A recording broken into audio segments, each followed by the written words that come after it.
and welcome to another long and complicated project, which didn't need to be long or complicated, but it just wouldn't have been as much fun otherwise. Today I'm making a fancy dress inspired by the Greek god Hades, Lord of the Dead, King of the Underworld. Why? Because I have the impulse control of a toddler with a bucket and a mud puddle, and one day, probably around 3 a.m., I watched Marty make this gorgeous gown inspired by Hades, and the idea tickled all the parts of my brain. The part that likes fancy things, the part that knows a lot of ancient Greek words, the part with the undeniable urge to wear very dramatic eyeliner, the part with a bucket. So by 4 a.m. I had purchased quite a lot of fabric. Did I have a plan at that point? Yes, but I never said it was a good or even really complete plan.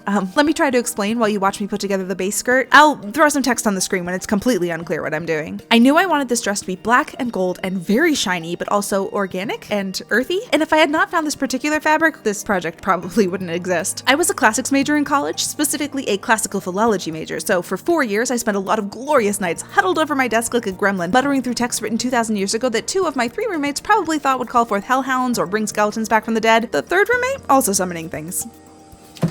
I read a lot of ancient history, ancient philosophy, ancient myths, and if there's one thing I can tell you about the ancient Greeks, it's that they did not like saying Hades' name. Apparently he was a scary dude, which makes sense because he was a chthonic god. Chthonic is a fabulous word, it has so many consonants in a row, but it just means that while Hades' siblings, Zeus, Poseidon, Hera, and Hestia were Olympian gods and lived on nice fluffy clouds in the sky, Hades lived under the earth, with all the other chthonic gods, like Nyx, and the Fates, and Momus, and Apate, and Eris, and Nemesis, Oasis, Thanatos, Macaria, Moros?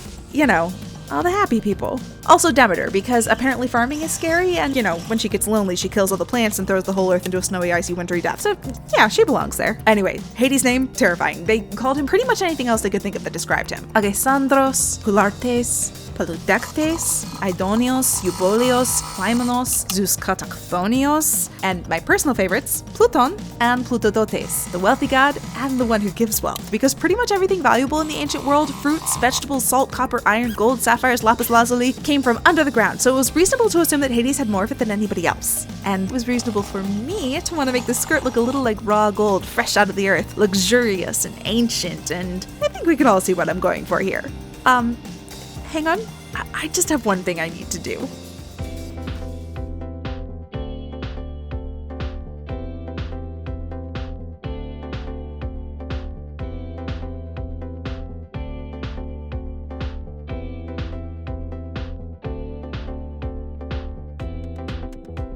This skirt also makes a surprisingly good cape for the monster that lives in my house. I began the next part of this dress, very fittingly, under cover of darkness, very secretively. Which is to say that this is some of the only footage I got of the first 4 steps, because step 5 was a lot of hand embroidery, and I was leaving on a work trip in literal hours, so if I hurried up and got through, you know, just knocking up the bodice, fitting the bodice, doodling on the bodice, basically drafting a whole new complicated bodice to look something like this beautiful Marchesa gown, which was inspired by some Greek things itself, all in a couple of hours before I hopped on a plane without sleep, without time, without any common sense. Then I could get to the fun part and cross-stitch beautiful daffodils all over these 8 ridiculously shaped pattern pieces in the off hours of my work trip, in one hotel room, and then a second hotel room, and a third hotel room, and a little bit in the car, but that was an actual bad idea. I do not suggest using tiny pointy tools in bumpy locations. Looking back, do I regret rushing through this process? No. Spoiler alert, but this worked perfectly. I got a little lucky, but I also approached this process mostly correctly. I made a mock-up, and then I made a second mock-up after I had to find my new pattern pieces to make sure I knew what I was getting into with these entirely ridiculous seam lines. I mean, look at them. They're so weird, it's beautiful. I also had a safety net because I was embroidering these pieces. My process included tracing each piece onto Ida, very roughly cutting each piece out, adding a rectangle of black satin behind it, and then sewing both layers together to lock them into place for the embroidery. Which meant that when I came home, I could look at my mock-ups again and maybe nudge things a bit.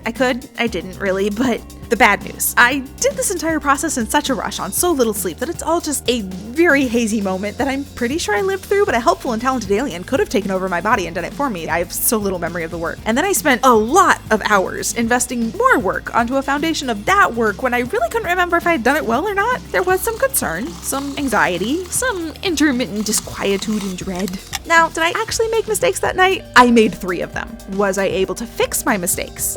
2 of the 3, which is a solid 66%, and if no one can find the 3rd mistake by the end of this video, I will count it as 100%, because are invisible mistakes actually mistakes? Argue with me, I dare you. Back to good news. I got all of this done while I was on that trip, which was excellent, because it turned out that trying to do cross-stitch at home came with some challenges.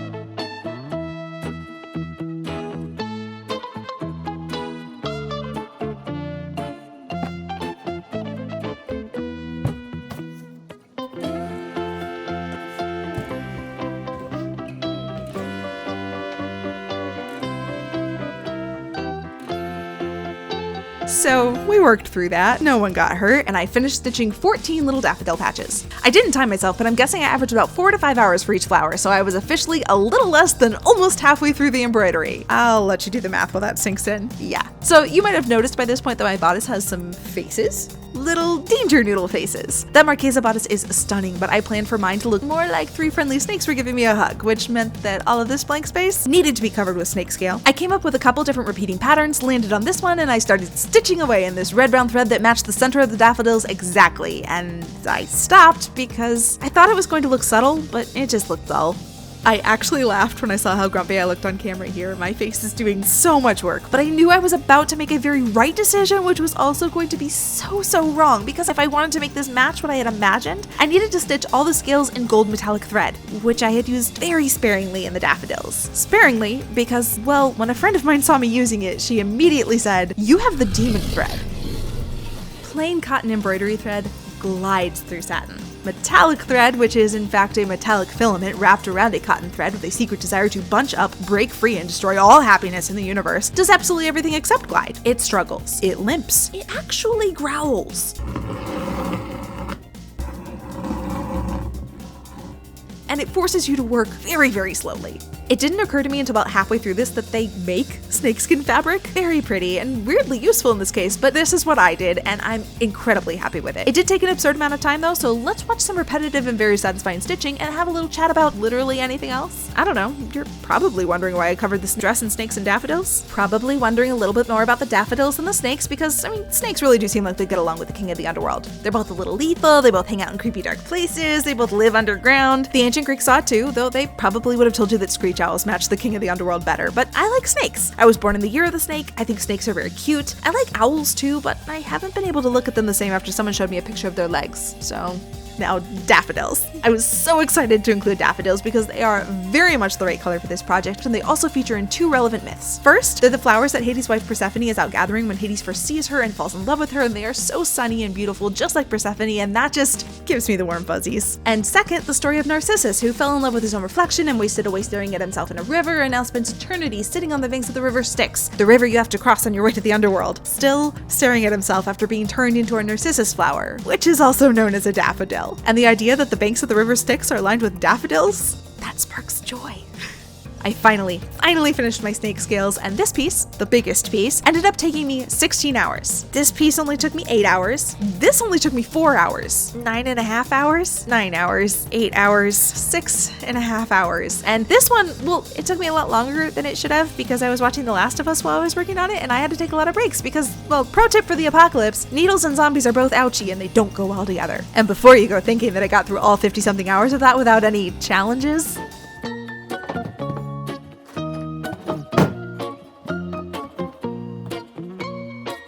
my cat was still very helpful, thank you.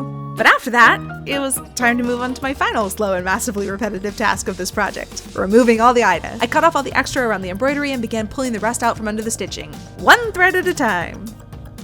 What can I say about this? I got to watch at least 3 movies. I got to listen to most of an audiobook. My cat kept me company through a lot of it, and I think I should have been cursing every thread, swearing that you couldn't trick, bribe, or threaten me into doing this again, but I would do it again. I liked it. Watching all my hard work being gently unearthed, finally seeing how it glittered. I had worked long enough on it that somehow a slow unveiling seemed very fitting.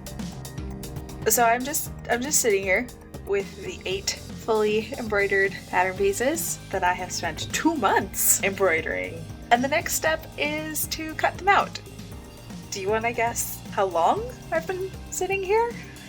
A long time. A small eternity somehow smashed down into about 20 minutes. It took a lot of work to slowly and carefully, with the same focus and nervousness of a little kid watching somebody else cut them a slice of cake, cut out all my pattern pieces. And then I gave myself a pat on the back, 13 gold stars, a bowl of ice cream, and I not so carefully threw all my pieces on the floor.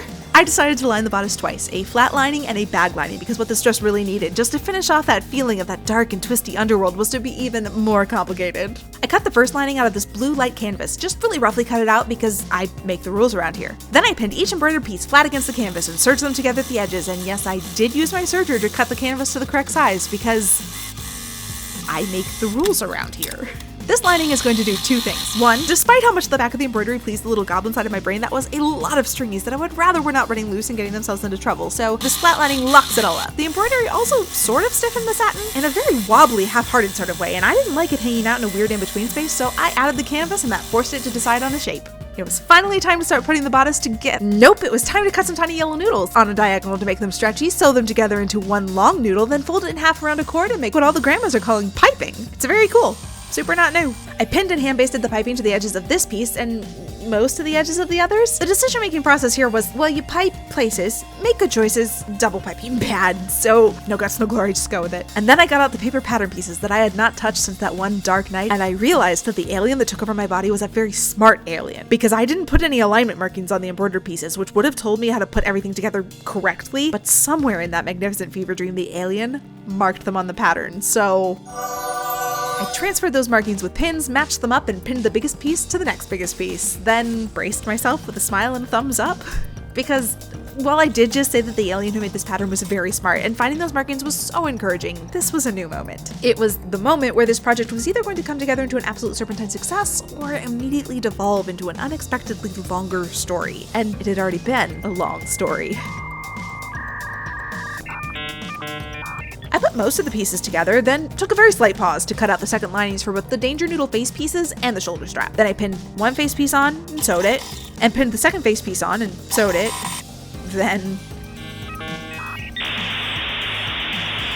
I set the lining pretty sides together on top of the face piece, sewed all the way down and around, trying to keep as much of the detail in the head as possible, clipped the heck out of those curves, realized that wasn't going to be enough, recklessly cut the seam allowance away, and began the rather ridiculous process of trying to turn this little snake right side out. There were 4 problems, and I made those problems all by myself. I should sound less proud. The snake was very narrow, the embroidery in the layers made it really stiff, I was terrified of messing up the delicate scales, and I put a big old daffodil right on the neck of the snake, which was so cute, but made the narrowest part the very stiffest part, and all of that just added up to feeling really good about getting the better of all those problems. That was the part where I meant to be proud.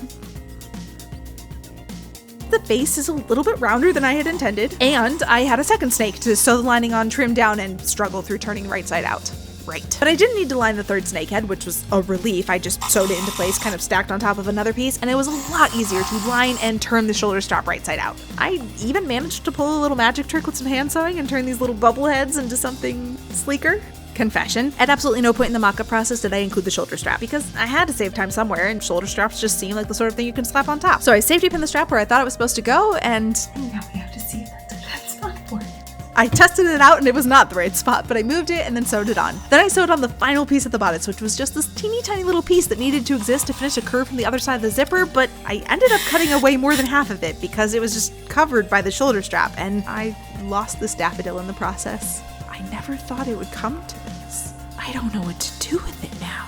But there are 13 little daffodil patches now, which is Hades' number, so maybe, I don't know, maybe this was meant to be. I cut out the rest of the second lining, which was the same pattern as the mock-up had been originally, and was mostly there to give me full coverage to the waist. Serged all the seams to tidy them up, and stacked it on top of the embroidered piece. The top edges didn't match up exactly, no surprises there, and I love a problem I can fix with scissors. I sewed the lining to the bodice all along that top edge, not the sides, not the bottom, don't want them to get too attached. And then I ignored it for a good 3 days, while I worked with some black chiffon that you literally haven't seen before and really seems to be coming out of nowhere at the 11th hour, but I promise that it was part of that plan that I started telling you about all the way at the beginning of this video, and that I definitely didn't forget that it was part of the plan. Nope.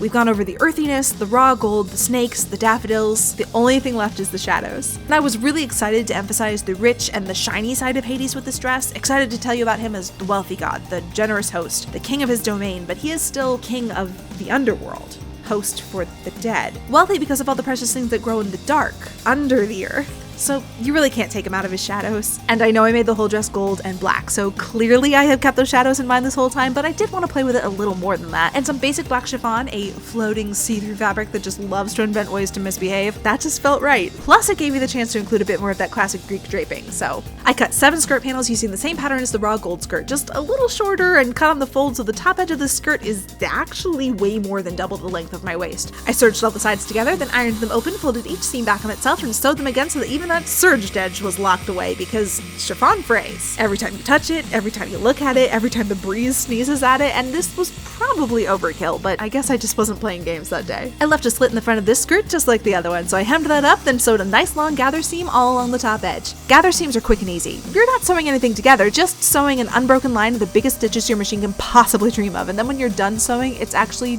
not quick and easy because you very carefully start tugging on the threads on either end, making sure you don't break that one single thread holding your hopes and dreams together until you make your fabric smaller, just smaller. I gathered the skirt all the way down until it was the same length as the bodice, then sewed it in, making sure it was about an inch above where the snakes ended so that the seam would stay tucked away up there. And I didn't film it because I honestly thought I had used way too much fabric in this skirt and that it was going to end up looking so ridiculous I would have to take it out and try again, but somehow it worked. Honestly, everything else had been going so well, I just assumed that I was due for a little trouble. I pinned my zipper to the bodice and sewed it down both sides, but still had this tail that needed to be sewn into the skirt. I pinned about halfway up the back seam, sewed it shut, then... Okay, in theory, I understand that I pinned the zipper in and sewed it into the skirt, but this looks like I got mad about something. Decided pins were the worst inventions in Scrox, shoved the dress through my sewing machine, got more mad, put the dress through a complicated gymnastics routine that ended up with the hokey pokey because I took it out of the machine, then put it right back in and finished sewing. And I thought, I'll just watch what I do with the other side of the zipper and maybe that will make this all make sense, but yeah,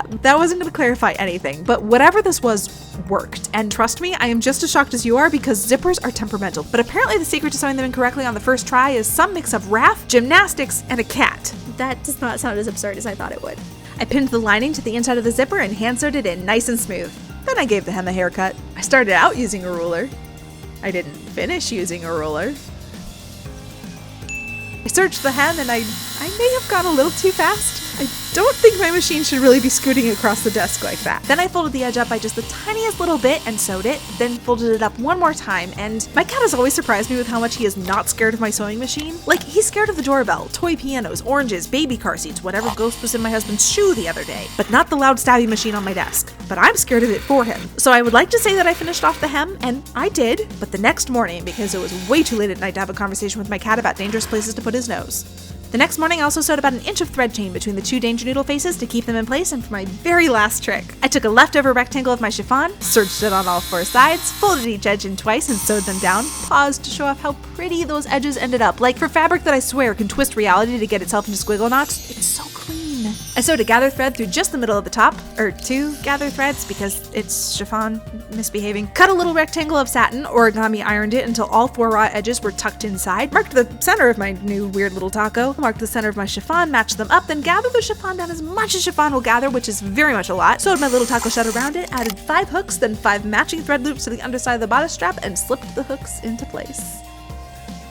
And welcome, my friends, to the Underworld. If that sounded like the transition to the final reveal, it was supposed to be. I meant it to be, I wanted it to be. But the zipper wanted to split right down the middle as soon as I put the dress onto film, and in a battle of wills, the zipper wins. It was fine. I still had wrath, gymnastics, and a cat, and 3 craft stores within 5 minutes of my house, so I bought another zip, sewed it in, and that one broke too. I put in this little hook and eye panel at the waist that the internet told me might take some of the pressure off the zip, and nope, broke a 3rd zipper. And after my husband had literally broken me out of the dress 3 times, I thought I should just brute force my way through this. I've got a seam ripper, I've got a hammer, I'm just gonna tie myself into this dress. I went back to the store and I came home with all of this. I cut out what I hoped would be some magic rectangles, 2 out of the cotton canvas, 4 out of the satin. I pinned them in little stacks with 2 satin pieces under 1 canvas piece, serged them along 3 edges, flipped them mostly inside out until the satin was on both sides, serged them shut, ironed them flat, top stitched around the outside, removed the cat, and top stitched some more because I'm hoping that if I just stitch enough lines into these rectangles, they'll get stiff enough that no one will notice that I technically should have done something else. Then I had to decide how many holes to put into the magic rectangles. Holes are unsurprisingly difficult to remove if I decide I don't like them later, so I did think about them for almost a long time. I decided to mark 10 holes on each rectangle, mathed poorly, accidentally got 11, and decided that was just fate. Then I started the long and complicated process of gently starting a hole with an awl exactly where I had marked it, gently widening the hole with teeny tiny little snips until I could work a grommet inside, gently stacking the back of the grommet on the other side of the fabric, and smashing it with a hammer. That's 1 grommet down, 21 to go. The first one was the hardest because I was still figuring out the exact procedure, but it still took me about 15 million years to do the rest, or just over an hour. But now the rectangles were really starting to look magical. I pinned them to either side of the back bodice, just like I had the zipper, but it was so much easier to get them lined up correctly. I sewed them in, immediately tried it on. Honestly, I trusted nothing at this point. My faith in closures had been completely shattered. Then I rehemmed the part of the skirt where the zipper had been, hand-sewed the lining back into place, was blessed by my house monster, which is debatable how effective it is because he blessed that zipper too. Threaded some cord through the grommets, and now we can rule the underworld.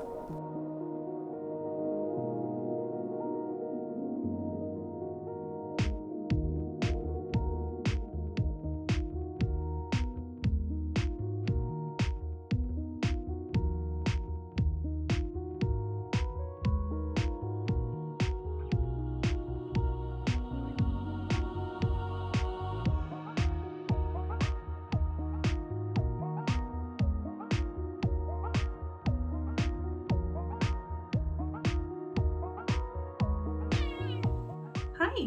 This took a lot longer than expected, which is kind of unfortunate because the next project has a deadline. It's for an event. It has to be done by August 9th or else, honestly, I might be wearing parts of this. It's almost on theme.